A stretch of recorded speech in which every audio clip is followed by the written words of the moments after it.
Welcome in MCA computer academy. मैं हरीश शर्मा आप सबका स्वागत करता हूं। आज का हमारा टॉपिक है साइटेशन एंड बिब्लियोग्राफी। ये हमारा माइक्रोसॉफ्ट वर्ड के अंदर रेफरेंस के टैब के अंदर आता है। तो अब इसमें देखिए, हमने सबसे पहले क्या होता है, इसका जो मेन पर्पस क्या है। इसका मेन पर्पस ये है कि जैसे जब भी हम कोई माइक्रोसॉफ्ट वर्ड में कोई डॉक्यूमेंट बनाते हैं, जैसे कोई प्रोजेक्ट्स बनाते हैं या कोई नोट्स बनाते हैं या कोई भी इंफॉर्मेशन हम टाइप करते हैं, तो अगर तो वो इन्फॉर्मेशन हम खुद टाइप कर रहे हैं, यानी अपने खुद के माइंड से टाइप कर रहे हैं, तब तो इसकी नेसेसिटी नहीं है। पर आपको पता है कि हर एक चीज़ किसी ना किसी सोर्स से ली जाती है। तो जब किसी सोर्स से ली जाती है तो माइक्रोसॉफ्ट वर्ड के अंदर ये एक ड्यूटी होती है साइटेशन एंड बिब्लियोग्राफी की, कि वो उसका सोर्स शो किया जाए कि वो सोर्स कहाँ से आया था। अब जैसे हमने कोई आर्टिकल्स का कोई कंटेंट कॉपी किया है, तो ये बताना पड़ता है कि वो आर्टिकल हमने किसने बनाया था, उसका जो कंटेंट हमने कॉपी किया है। अब इन सब के लिए हमें क्या करना पड़ता है। सबसे पहले जैसे मैंने ये कंटेंट है, ये कंटेंट मेरा जो सारा मैटर आया हुआ है, ये मेरा एक वेबसाइट से आया है, जैसे mcacomputer.com से। अब आर्टिकल के नीचे हमें ये शो करना पड़ेगा कि ये कंटेंट हमारा किस लोकेशन से आया था। अब इसके लिए हमने क्या किया, सबसे पहले इंसर्ट एंड साइटेशन पे क्लिक किया। अब ऐड न्यू सोर्स हमने शो करना है कि ये कंटेंट कहाँ से आया था। अब यहाँ मेरे पास देखो, बुक्स का, अगर बुक्स से नोट्स लिए अपने बुक्स का सोर्स दे देना है। अगर बुक्स के किसी सेक्शन से आया तो सेक्शन का सोर्स दे देना है। अगर किसी मतलब मैगजीन के जर्नल से आया तो आर्टिकल्स के, रिपोर्ट से, वेबसाइट से, डॉक्यूमेंट फ्रॉम द वेबसाइट्स। अब देखो, आपने किसी वेबसाइट से कोई डॉक्यूमेंट लिया है तो आप उसका सोर्स दे दोगे। तो ये मेरे पास सारा का सारा इलेक्ट्रॉनिक सोर्स भी है, आर्ट का सोर्स भी है, साउंड रिकॉर्डिंग आपने ये कहाँ से ली है। अब ये हमें जब भी कोई भी अपने डॉक्यूमेंट के अंदर इंफॉर्मेशन लगानी होती है तो हमें पहले उसका सोर्स देना कंपलसरी है। अब देखिए, जैसे मैंने ये जो सोर्स है ये वेबसाइट से लिया है। अब देखो, जैसे यहाँ पे मैंने ऑथर का, वहाँ पे आपके पास जब भी आप किसी कंटेंट को लिखते हो, आपके पास नीचे एग्जांपल आती है। जैसे जैकी लिखा हुआ है, केतन लिखा हुआ है, तो जेम्स डी लिखा हुआ है। तो ये बाय एग्जांपल है। अब देखो, इस वेबसाइट्स के अंदर जो भी कंटेंट है, अब जैसे ये कंटेंट खुद मेरा ही लिखा हुआ है, तो मैंने जैसे अपना नाम जहाँ पे लिख दिया। अगर आपने इसमें कोई एडिट करना है तो आप यहाँ से क्लिक करके एडिट भी कर सकते हो। ये आपका ऐसा लिख के आएगा, फर्स्ट नेम लास्ट नेम।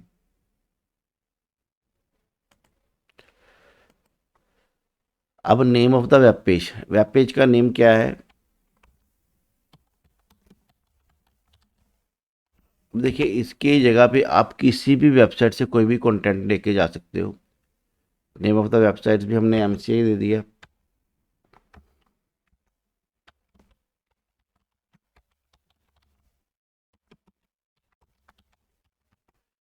अब बेसिकली उधर देखो, नीचे आपके पास एग्जांपल आ रही है कि आपने ये कब कब से मतलब वर्क हो रहा है।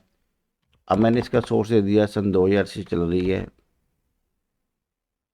अब उसने मंथ को मांगा कि कौन से मंथ से वर्क हुए थे, हमने यहाँ पे जनवरी कर दिया। अब उसने डे भी पूछा हुआ है कि आपने 1 तारीख से शुरू की थी, मैंने फर्स्ट से कर लिया। अब देखो, नीचे एग्जांपल दे दी उसने कि आपने इसके लिए वेबसाइट्स कौन सी यूज़ की है। अब मैं आपको शो कर रहा हूँ कि जैसे हमने कोई वेबसाइट शो की है। अब ये मेरा जो कंटेंट है, ये मेरा mcacomputer.com से आया। ये मैंने कंटेंट को यहाँ से कॉपी किया। अब कंटेंट कॉपी करने के लिए मुझे यहाँ पे सोर्स देना है कि ये सोर्स मैंने कहाँ से लिया था। अब मैंने इसका कंप्लीट सोर्स को कॉपी किया। सोर्स कॉपी होने के बाद मैंने माइक्रोसॉफ्ट वर्ड में जाके यूआरएल पे इसको पेस्ट कर दिया।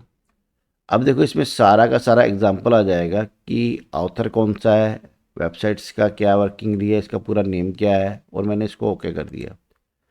अब यहाँ मेरे पास एक छोटा सा अक्षर लिख के आ गया। अब इसको अगर मैंने प्रॉपरली वर्क करना हो, एक तो होता है मुझे इस लोकेशन पे इसको इंसर्ट करना था, तो मैं लोकेशन को वर्क कर देता हूँ।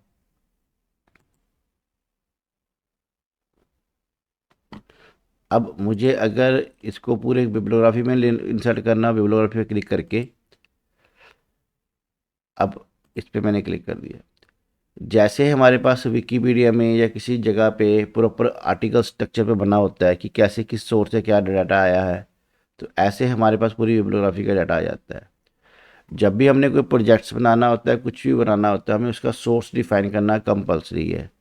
देखो सोर्स बेसिकली ये होता है कि अगर आपने कोई कंटेंट किसी लोकेशन से लिया है, उसका सोर्स बताना कंपलसरी इसलिए होता है कि कॉपीराइट के अकॉर्डिंगली वो उनको खुद इंट्रो हो जाता है कि आपने ये डाटा कहाँ से लिया है। अब आपको पता है कि जैसे फॉर एग्जाम्पल हम लोग यूट्यूब के अंदर कोई ऑडियो यूज़ करते हैं, तो ऑडियो यूज़ करते हुए या तो कॉपीराइट आ जाता है, नहीं तो हमें उस ऑडियो को सोर्स देना पड़ता है कि ये ऑडियो हमने इस लोकेशन से लिया है, तो इसका जो सारा का सारा राइट्स उसके पास है, हमारे पास इसका कोई भी राइट्स नहीं है, हम इसको सिर्फ एजुकेशनल पर्पज़ से या किसी और पर्पज़ से यूज़ कर रहे हैं। अब देखिए दोबारा फिर इस ऑप्शन को देखिए, हमने क्या करना है कि जैसे बिब्लियोग्राफी पे जाके, अगर आपको बिब्लियोग्राफी रखनी है तो बिब्लियोग्राफी रख सकते हो, अगर आपको रेफरेंस शो करना है तो आप रेफरेंस भी शो कर सकते हो। अब नेक्स्ट पे वर्क सिटी भी आता है कि कहाँ से किस जगह से वर्क किया हुआ है। अब ये मेरे पूरे के पूरे डाटा का ये सोर्स है। अब मैं आपको एक नेक्स्ट आर्टिकल का स्ट्रक्चर बताता हूँ। अब जैसे मैंने गूगल पे लिखा,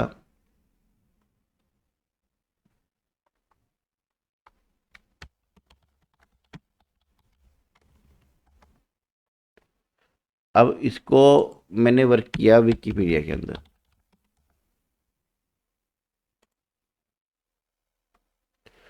अब विकिपीडिया के अंदर मेरे पास इसका कंटेंट आ गया, ये कंटेंट को मैंने यहाँ से कॉपी मार के शो कर लिया।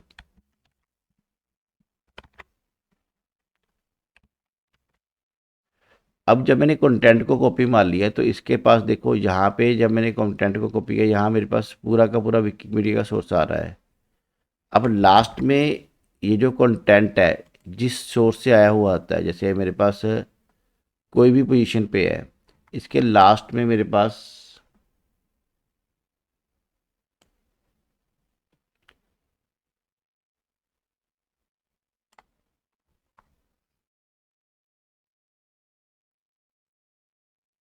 रेफरेंस का पूरा डाटा आया हुआ है कि आपका ये आर्टिकल कहाँ कहाँ से आया हुआ था। ये देखो यहाँ पे टेंशन लिखा हुआ है ना। अब आपका देखो, अब यहाँ पे मैंने क्लिक किया, वो ये बता रहा है कि इससे इस लोकेशन से हमने वर्क किया था, मतलब उसके बीच का जो कंटेंट है इस लोकेशन से लिया होता है। अगर हमने जैसे यहाँ पे प्रॉपर वर्क किया,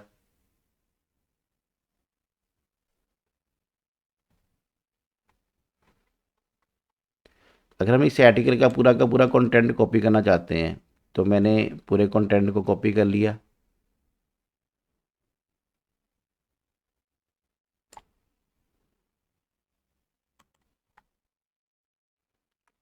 अब जब भी आप कंटेंट वर्क होता है, देखिए उसके बाद यहाँ पे प्रॉपर अपडेट हुआ हुआ है CNN एडिक्शन रिसर्च। तो अब आपने क्या करना है कि इस पूरे कंटेंट को कॉपी किया,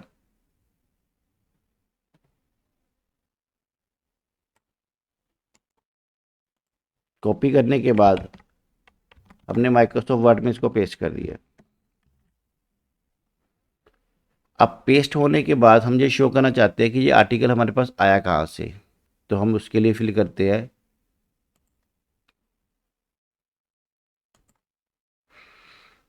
अब मेरे पास ये सारा वेबसाइट से सोर्स से आया हुआ है, ऑथर।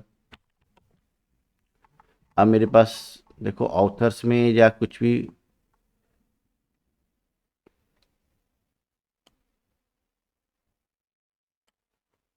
CNN एडिशन रिसर्च है, तो मैंने इसको फिल कर दिया।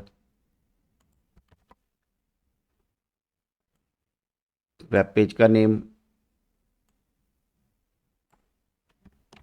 ये वाला मैंने फिल कर दिया।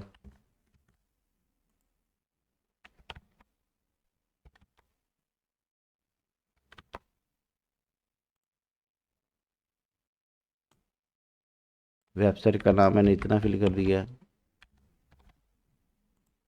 ईयर्स और आर्टिकल्स क्या है, देखो उसने प्रॉपर डेट दिया 6 सितंबर का है 2023, मंथ सितंबर है,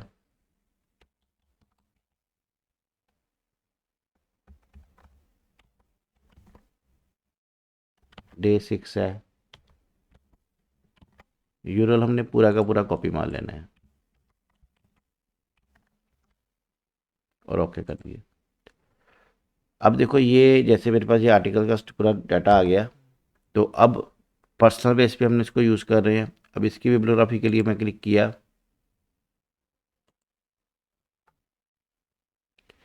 देखो एक तो मेरे पास ये वाला वर्क हो गया प्रॉपर बिब्लियोग्राफी के अंदर कि पहला आर्टिकल्स दूसरा आर्टिकल्स, मतलब इस पूरे सोर्स से हमें पता लग जाता है कि वो जो आर्टिकल्स है हमने किस लोकेशन से कैसे बनाया है। अगर हमने कोई आर्टिकल्स को किसी प्रोजेक्ट्स में बना भी दिया है, तो अगर आप उसका सोर्स बता देते हो तो वो हमें प्रॉब्लम्स नहीं आती है, मतलब कॉपीराइट्स के अंदर प्रॉब्लम नहीं आती, क्योंकि हमने उसका सोर्स बता दिया कि ये आर्टिकल आपका ही है, सिर्फ हमने इसको एजुकेशनल पर्पज से या इंफॉर्मेशन पोर्टल से के लिए यूज़ किया है। आपको ये कॉन्सेप्ट सारा क्लियर हो चुका होगा। मतलब इसी ऑप्शन को क्रेडेंशियल्स एंड बिब्लियोग्राफी कहते हैं। अब देखो मैंने आपको मैगजीन्स में भी दिखा दिया, विकीपीडिया के अंदर भी ये जो ऑप्शंस है कहाँ पे वर्क होती है। देखो यहाँ पे मेरे पास ये सारी की सारी क्रेडेंशियल्स बनी हुई हैं स्टेप बाय स्टेप। अब पूरा जो पेज बना हुआ है उसके अंदर जो इतनी क्रेडेंशियल्स यूज़ की हुई है। अब मतलब किसी और आर्टिकल में मैं क्लिक करता हूँ यहाँ पे, तो ये उसकी वर्क डाटा आ जाता है। ये सारे डाटे अलग अलग सोर्स से आए हुए हैं। मतलब विकीपीडिया जो भी डाटा कहीं से लिंक पे लगाती है अपने पैटर्न पे, वो सारा शो करती है कि हमने किस लोकेशन से कहाँ से इसको यूज़ किया हुआ है। आपको ये कॉन्सेप्ट क्लियर हो चुका होगा। नेक्स्ट लेक्चर में हम स्टाइल्स पे वर्क करेंगे, एपी फॉर्मेट्स या ये अलग अलग फॉर्मेट्स होते क्या है। Thank you for the watching. I see the light inside you, bright.